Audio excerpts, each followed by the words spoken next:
This channel is proudly sponsored by the Red Room Publishing. Please check out the link to their store for exclusive tabletop RPG products.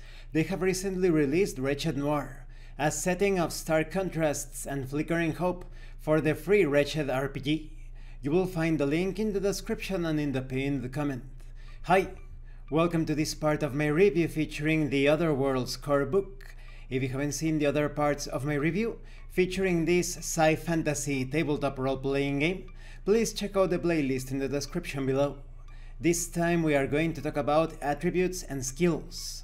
In Otherworlds, there are 6 attributes that provide a description of a character's physical and mental abilities. The higher the number, the better the character is in that ability. The maximum number an attribute can have is 12, with the lowest being 0. There are bonuses that can temporarily increase an attribute over the maximum. The attributes are pretty self-explanatory. You have strength, dexterity, toughness, intelligence, wisdom, and resolve, which measures fortitude and focus.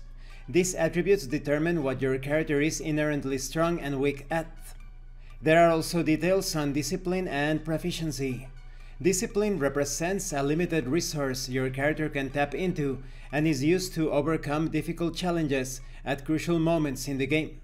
Discipline can only be restored after a full rest, or rewarded by the World Master or Game Master.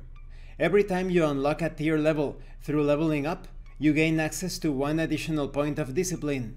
You may spend 1 discipline to gain edge on any weapon or skill check that you are proficient in.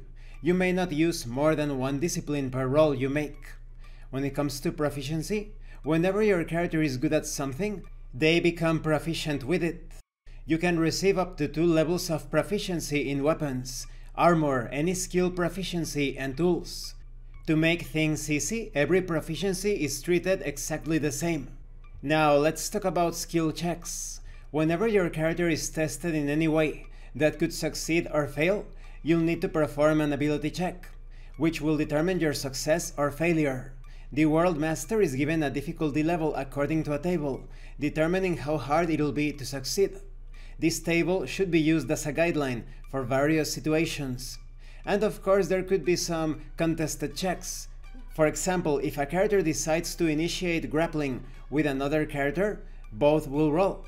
When this happens, the win goes to the one who is the aggressor in the situation, in the case both succeed at their tests. Now let's talk about skill checks. The skills in this game are broad categories, such as acrobatics, athletics, craft, influence, mechanics, silver tongue, stealth, technology, just to name a few. To make a skill check, the World Master will call for a roll, involving attribute plus skill proficiency plus 1d6. For example, if you are wanting to climb a mountainside, you may be required to make a strength athletics check. If you are not proficient, then you add strength plus 1d6. If you are proficient with athletics, you gain an edge. And if you have 2 levels of proficiency in it, then you roll 2d6 instead of 1. You can also attempt various challenges together as a group.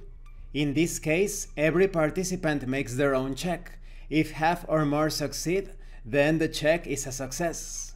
And this concludes this part of the review. In the next part we are going to talk about adventuring. So as you can see, both attribute checks and skill checks are very easy to handle. It's just 1d6 plus your attribute and plus your proficiency if you have it.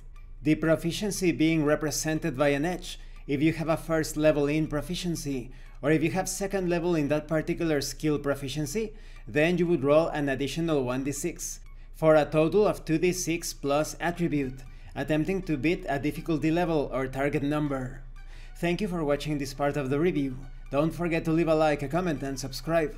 And thank you so much to those of you that are going the extra mile to support the channel. If anyone else wishes to further support the channel through PayPal or Direct through RPG, the information will be in the description and in the pinned comment.